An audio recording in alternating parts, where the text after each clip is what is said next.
This is considered quite a disappointing album by some, letdown climax to the great trilogy that was Jeru the Damaja's 1990s discography. I happen to think that the album is really enjoyable. A lot of what the flack that this album receives tends to revolve around is the production sound. DJ Premier is not involved, and so as a result, it has a certain... The drum sound in this album is not one that would be picked up in the subsequent years, and it really makes one question. It's a very obviously kind of sterile and corporate electronic drum sound. There's no life to it. It's kind of interesting in a novelty sense, like not much else sounds like this, but there's a reason for that. Nevertheless, it seems, I guess people could be disappointed by the fact that there's more sensational and kind of crazy out there lyrical content on this album compared to the previous two, which could be more consistently socially conscious, one could argue. I don't think there's no efforts to be serious and considered in the manner of the first two albums, but perhaps there's more what one might refer to as goofy tracks with some more trivial subject matter, let's say. Read out from the free encyclopedia, Heroz for Hire is the third studio album by hip-hop artist Jeru the Damaja. It is entirely produced by Jeru the Damaja himself, unlike his first two albums which were produced by DJ Premier.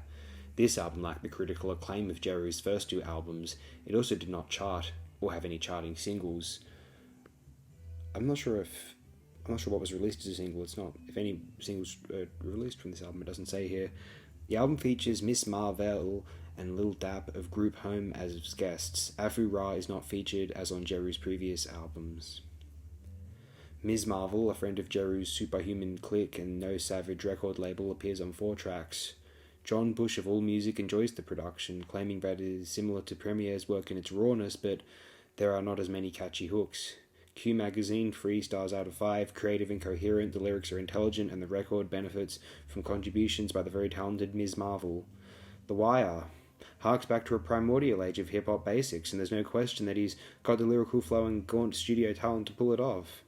Boldly speaking of purity and survival. Well, those are positive takes. What about on Rate Your Music, however? October 2006, Dem Bones. Bitchez Wit Dikz? Honestly, Jeru, you went from a prophet to a frustrated N-word to dealing with Bitchez Wit Dikz. Easily his worst output. Bitchez Wit Dikz is not a highlight, that's fair to say. It's not going to be anyone's favourite track. A terribly uneventful album, says LaserX54 in August 2007. Jeru's one of my favourite MCs of the 90s, so you know I was sorrowful hearing this.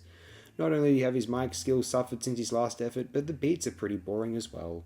Drew71, January 2008. This is an average hip-hop release by Jeru the Damaja and Miz Marvel as Superhuman clique. Zephos, oh man.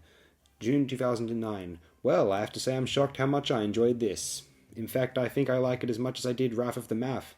In case you don't know, there's a reason to be skeptical of Jeru albums past his second, and that's because none of the rest have DJ Premier on them at all. In fact, Jeru sort of broke with the Gangstar Foundation after apparently disputing over something or another, so this is really his first release truly on his own, and he comes out fine. Not only is he without Primo, but he actually produced every single track himself. This is surprising to say in the least due to their basic quality. I mean, it's not like he remotely competes with Primo, but he does a far better job than you would expect, and of course his mic technique hasn't left him at all.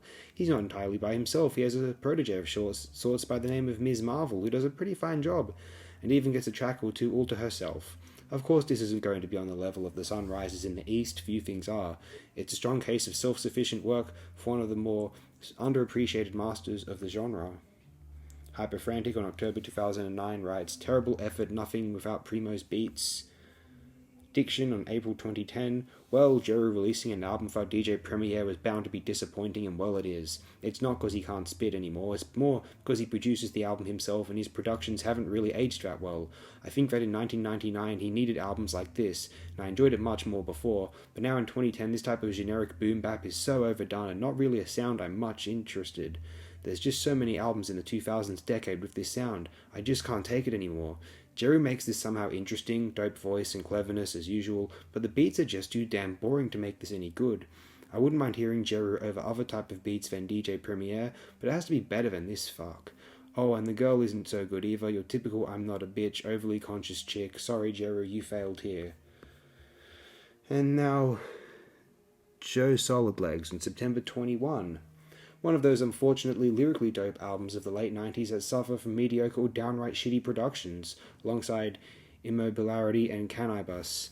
Most of this is more so on the mediocre side. The best songs, the ones where the beats are just better than mediocre, are 99.9%, by far the best. Another Victim, Billie Jean, Blak Luv, and What a Day.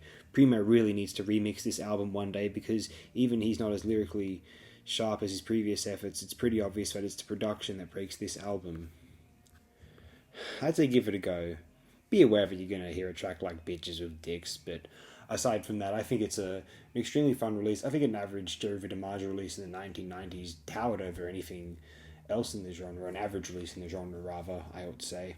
Unfortunately, I found it challenging to enjoy Jeru the Damaja's 2 albums released during the 2000s. I think we can all agree that Heroz for Hire is a lot better than those 2. Or maybe not, feel free to share a different perspective if you're so inclined. In any case, I don't have much more to share here. I think this is a very fun album all in all. Thanks again, my friends.